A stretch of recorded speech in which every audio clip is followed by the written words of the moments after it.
Selamat pagi saudara-saudara. Hari ini kita masuk pertemuan chapter 22 Bivariate Statistic Analysis. Bagaimana kita membuat uji beda antar dua variabel. Pada dasarnya materi ini sudah saudara terima di mata kuliah statistik 2. Ada yang namanya uji independent sample t-test, uji berpasangan, sebelum dan sesudah suatu treatment, itu semua sudah saudara dapat. Nah, sebelum kita masuk pada uji ini, lebih baik kita masuk dulu kepada apa yang harus ada di tulisan bab 3 saudara. Karena ini kita akan melanjutkan proposal bab 1, bab 2, bab 3. Saya berharap bab 1, bab 2, bab 3 saudara sudah bagus. Ya. Sekarang kita lihat sebentar. Nah, sini saya geser sebentar. Oke. Apa yang harus ada di bab 1, saudara sudah tahu. Bab 1 itu berisi latar belakang. Apa hal penting yang harus ada di latar belakang? Pertama, topiknya apa? Mengapa topik itu penting diteliti?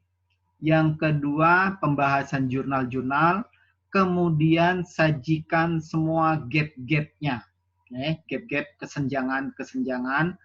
Yang disarankan saat ini adalah research gap antara penelitian A sama penelitian B. Saudara cari kesenjangannya. Kemudian yang harus ada adalah saudara menyajikan yang namanya perusahaan, industri, sektor, atau apa objeknya. Nah, saudara pilih objek apa, kemudian nanti jelaskan mengapa. Pemilihan objek ini tidak terlalu penting, cuma untuk membatasi penelitian kita. Jadi saya harap saudara membuat pemilihan objek, jangan banyak-banyak, listeningnya cukup 1-2 halaman sudah cukup. Oke? Jadi seperti itu. Karena teori yang baik, semua bisa dipakai di segala macam perusahaan, industri, dan sektor. Oke? Nah, 3 ini harus ada di dalam latar belakang. Sehingga nanti ketika identifikasi masalah, kita temukan masalah-masalah gap-gap yang ada di latar belakang. Dari situ kita melakukan perumusan masalah.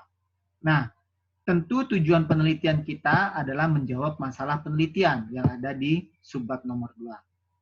Nah, karena ada masalah penelitian, yang kita lakukan berikutnya adalah membaca buku. Membaca jurnal yang kita sebut telaah literatur.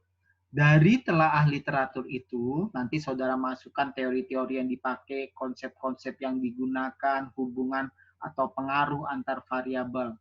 Nah, dari ketiga hal tersebut nanti muncul yang namanya jawaban sementara yang kita sebut hipotesis. Oke? Nah, hipotesis itu harus kita jalankan, harus kita operasionalkan. Maka kita masuk pada bab 3, yaitu metode penelitian. Tolong ingat baik-baik, ditulis metode penelitian bukan metodologi penelitian. Karena kalau metodologi penelitian itu nama mata kuliah ini yaitu ilmu tentang bagaimana membuat penelitian. Nah, sementara bab 3 ini bicara tentang bagaimana kita meneliti, yaitu metodenya. Nah, untuk yang pertama sudah saya jelaskan sebelum UTS, jenis riset. Yang pertama harus ada apakah riset saudara itu termasuk dalam riset yang sifatnya basic atau applied. Itu yang pertama. Apakah bersifat dasar atau terapan. Yang kedua, apakah riset saudara bersifatnya eksploratory atau kualitatif atau deskriptif dan kausal yang bersifat kuantitatif. Nah, kemudian jelaskan pula sumber datanya. Datanya saudara ambil data primer, kemudian nanti dari data tersebut skalanya seperti apa, apakah nominal, ordinal, interval, atau rasio. Nah, kemudian saudara tentukan populasi dan sampel penelitian saudara.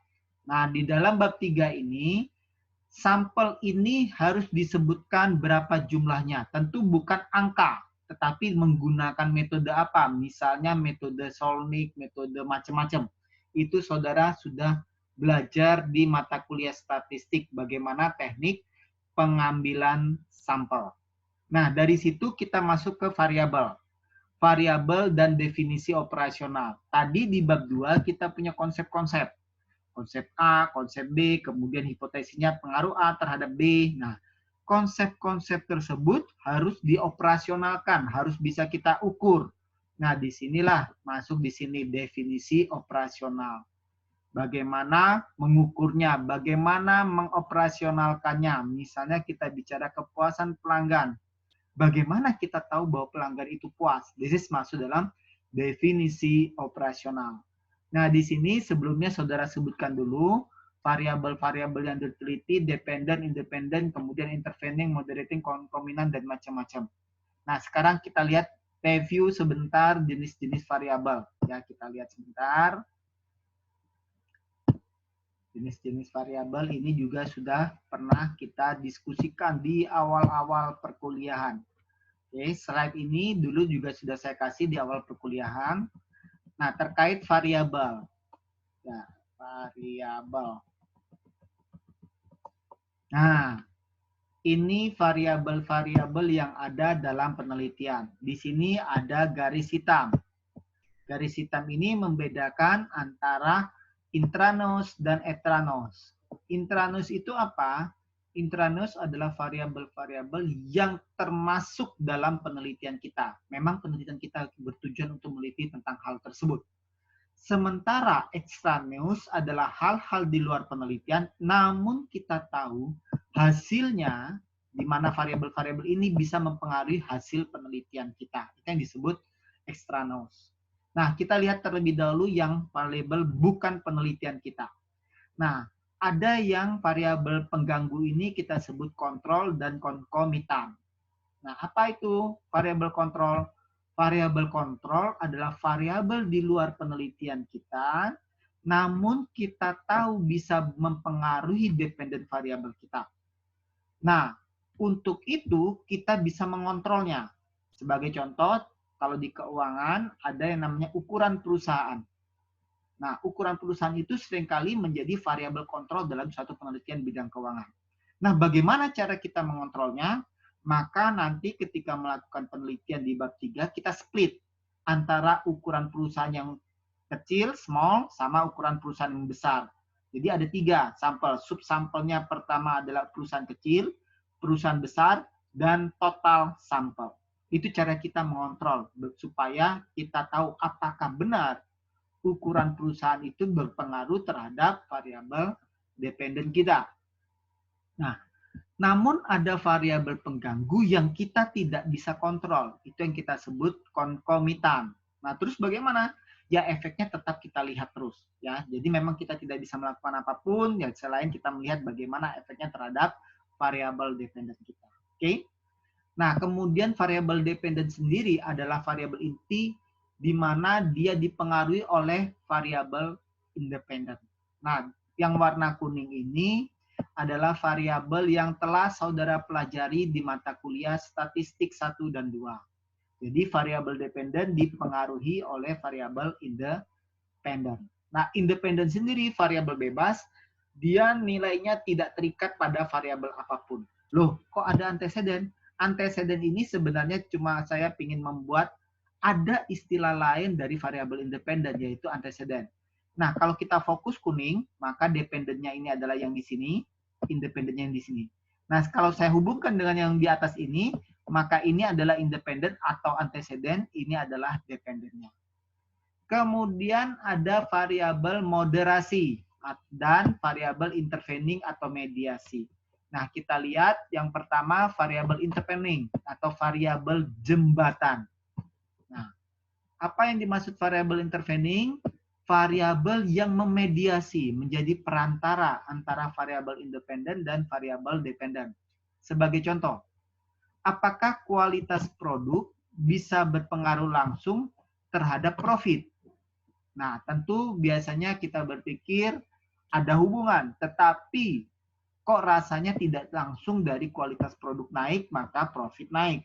Namun melalui suatu variabel yang kita sebut variabel perantara, yaitu sales. Jadi, kalau kualitas produknya bagus, berarti sales kita naik. Di sini salesnya naik. Kalau salesnya naik, maka baru nanti profitnya naik. Nah, kita akan uji apakah pengaruh dari tadi yang kualitas produk itu berpengaruh langsung terhadap profit atau harus melalui sales. Nah, itu contoh sederhana. Sementara variabel moderasi adalah variabel yang bisa memperkuat. Nah, ini memperkuat atau memperlemah pengaruh dari variabel bebas terhadap variabel dependen. Kualitas produk berpengaruh terhadap sales, ya. Tapi bagaimana kalau kita introduce yang namanya variabel promosi? Nah, kira-kira salesnya tambah naik apa tambah turun? Nah, logikanya kalau kualitas produknya bagus, kemudian ada variabel tambahan yang namanya promosi, maka salesnya akan naik berkali-kali lipat. Jadi fungsi variabel moderasi di sini, moderator di sini adalah memperkuat antara variabel independen dan variabel dependen. Oke, itu yang saudara wajib tahu. Nah, ini ada beberapa istilah terkait dengan independen dan variabel dependen. Sometimes beberapa jurnal itu tidak menyebutnya sebagai variabel independen atau variabel dependen. Nah, biasanya kalau dalam bentuk SEM, biasanya mereka tidak menyebut variabel independen, tetapi menjadi eksogen dan endogen. Beberapa penelitian saya menggunakan istilah anteseden. Anteseden itu sebenarnya sama saja dengan independen. Jadi kalau saudara menemukan istilah-istilah seperti ini, tolong perhatikan baik-baik. Oke, itu terkait variabel-variabel yang harus saudara lakukan. Oke, kita sekarang kembali ke tadi penulisan laporan riset. Nah, setelah saudara mengetahui masing-masing variabel penelitian saudara apa, independennya apa, dependennya apa, apakah ada intervening, apakah ada moderating, apakah ada kontrol, maka saudara operasionalkan. Dari situ saudara masuk analisis, teknik analisis. Teknik analisis yang pertama kita sebut statistik deskriptif. Nah, statistik deskriptif yang harus ada itu kalau data saudara sifatnya, ingat data itu skalanya ada nominal, ordinal, interval, rasio. Kalau data sifat datanya adalah skalanya nominal dan ordinal, maka analisis deskriptif yang harus ada itu adalah median, modus, dan angka maksimum dan angka minimum. Tetapi kalau data skalanya sifatnya interval dan rasio nomor 3 dan 4, maka saudara menggunakan statistik deskriptifnya rata-rata, angka maksimum, dan angka minimum. Apa pentingnya analisis statistik deskriptif ini? Nah, analisis statistik deskriptif ini sangat penting untuk mengetahui pertama, apakah saudara ketika menginput data-data tersebut ada yang salah atau tidak. Itu fungsinya. Yang kedua, saudara ingin tahu berapa sih rata-ratanya, berapa sih sebarannya. Itu bisa dilihat dari analisis statistik deskriptif. Nah, berikutnya kita masuk uji inferensial. Nah, uji inferensial sendiri, saudara tahu ada yang nanti namanya uji pengaruh, uji beda, kemudian uji hubungan, semua beda-beda tuh ya. Nah, di sini di chapter 22 ini sebenarnya saudara lebih belajar kepada uji beda. Coba kita lihat sebentar. Share. Ini kita langsung masuk chapter 22 tadi. Oke. Nah, ini berbicara tentang uji beda. Saya tidak akan bahas sampai detail contoh-contohnya karena sudah pernah ada di mata kuliah statistik 1 dan 2. Nah, di sini kita lihat uji bedanya yang pertama, chi-square, saudara pernah belajar. Ya, kita lihat yang biasa dipakai dalam skripsi adalah pertama, uji independent sample t-test. Apakah contohnya, apakah penjualan perusahaan rata-rata mencapai 1 miliar? Nah, itu saudara bisa uji menggunakan independent sample t-test. Nah, semua uji ini ada rumus-rumusnya. Waktu saudara belajar statistik, saudara telah melakukan secara manual. Tetapi nanti melalui SPSS, tinggal klik-klik-klik, tidak sampai 5 menit hasilnya sudah keluar. Oke, ini standar deviasinya. Nanti tinggal, ini adalah contoh hasil dari SPSS. Nah, Ini yang tinggal saudara baca. Ya.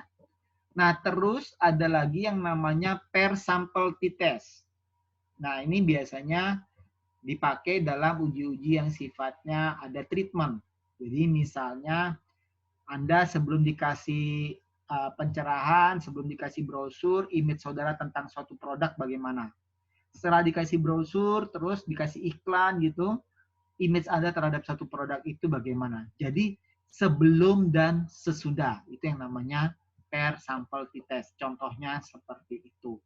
Oke, itu juga sudah pernah. Kemudian juga kita bisa menguji bagaimana dua proporsi. Nah, ini biasanya tidak dilakukan di skripsi, jadi saya lewatkan di setnya. ANOVA bisa macam-macam. ANOVA, tentu ANOVA ini di dalam regresi juga ada hasil ANOVA yang saudara nanti akan belajar di pelatihan SPSS. Ya. Dan ini yang sifatnya teknis pelatihan seperti itu tidak kita ajarkan di kuliah, tetapi Anda bisa ngambil di pelatihan SPSS. Oke. Nah, kemudian apalagi yang penting berikutnya di bab 3 yang harus ada.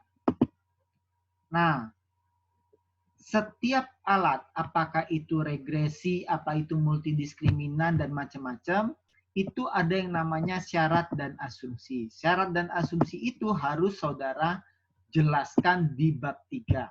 Sebagai contoh, regresi. Regresi yang telah saudara pelajari di statistik 1 dan 2. Regresi linear berganda, regresi linear multiple, biasanya kita sebut seperti itu. Nah, itu ada syaratnya. Syaratnya apa? Data distribusinya normal. Asumsinya, supaya prediksi kita menggunakan regresi itu baik, adalah harus memenuhi kriteria blue, base linear unbiased error. Apa itu? Bebas multicol, bebas autokorelasi, bebas heteroskedastisitas. Nah, semua alat-alat itu, semua uji, semua syarat itu akan saudara belajar di pelatihan-pelatihan SPSS, EView, SEM, dan macam-macam. Ya, jadi tidak diajarkan di mata kuliah ini. Setiap alat pasti ada syarat dan asumsinya. Dan saudara harus penuhi syarat dan asumsi tersebut sebelum saudara membuat hasil analisis. Oke? Nah, untuk bab 4 dan bab 5 ini tidak saya jelaskan, tetapi nanti saudara ketika membuat skripsi, karena ini mata kuliah metode penelitian. Nah, intinya bab 4 itu apa? Loh, kok di jurusan manajemen ada 6 bab? Karena di jurusan manajemen itu bab 4-nya itu yang aslinya seperti ini, itu kita pecah menjadi 2. Jadi kalau saudara lihat pedoman kita, bab 4 kita itu adalah bicara tentang hasil, bab 5 pembahasan, bab 6 baru penutup. Kenapa seperti itu? Saya ingat betul karena saya yang membuat.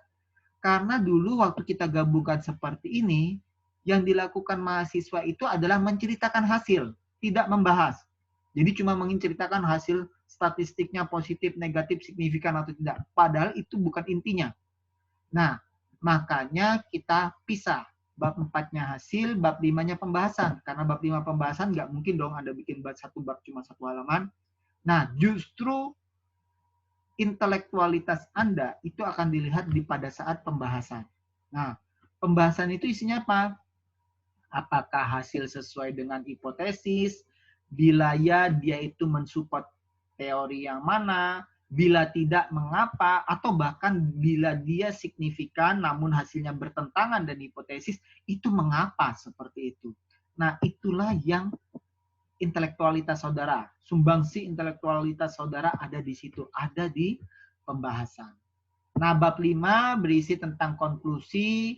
Nah, semuanya hasilnya ini bicara tentang apakah tujuan penelitian kita ini semua sudah terjawab dengan melakukan riset hari ini. Nah, itu ada di konklusi. Oh, ternyata hasilnya signifikan. Oh, tidak. Nah, seperti itu. Itu harus sesuai dengan tujuan penelitian. Nah, kalau sudah sesuai dengan tujuan penelitian, terus dampaknya hasil penelitian ilmu ini seperti apa? Secara teoritis bagaimana, secara praktis bagaimana. Nah, di situ terus saudara berikan rekomendasi. Nah, yang paling penting di bab 5, di bab penutup ini adalah saudara menyebutkan kelemahan penelitian saudara. Dari kelemahan penelitian tersebut, nanti adik-adik kelas saudara itu akan bisa mengimprove, meningkatkan penelitian saudara sehingga penelitian kita dari hari ke hari semakin baik. Itulah yang namanya riset, dari kata re dan search. Re artinya ulang, search pencarian, pencarian berulang. Nah, kami berharap saudara menyebutkan yang namanya kelemahan penelitian saudara, kemudian nanti diakhiri dengan rekomendasi penelitian di masa yang akan datang. Oke, saya pikir pertemuan kita hari ini cukup sekian. Ikuti semua yang ada di sini, yang ada di silabus, yang ada di pedoman, karena semuanya selalu konsisten. Nah, diharapkan Medpen ini bab 1, bab 2, bab 3 saudara sudah menjadi semakin baik lagi. Oke, sampai ketemu. Selamat pagi.